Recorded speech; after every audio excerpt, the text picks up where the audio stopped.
ভরসা আর বিশ্বাস এই দুটো শব্দের মধ্যে অনেক কিছুই লুকিয়ে আছে। ভরসা যেমন খুব সহজেই কাউকে করা যায়, বিশ্বাসও খুব সহজেই কাউকে করা যায়।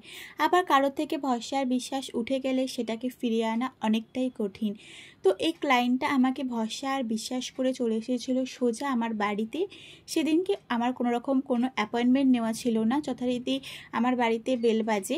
তো আমি নিচে গিয়ে দেখি একজন দাঁড়িয়ে আছে আমার থেকে এক্সটেনশন করাবে বলে। আমি তো ফার্স্টে বারণ করে দিই, কারণ আমি তখন রেডিও ছিলাম না।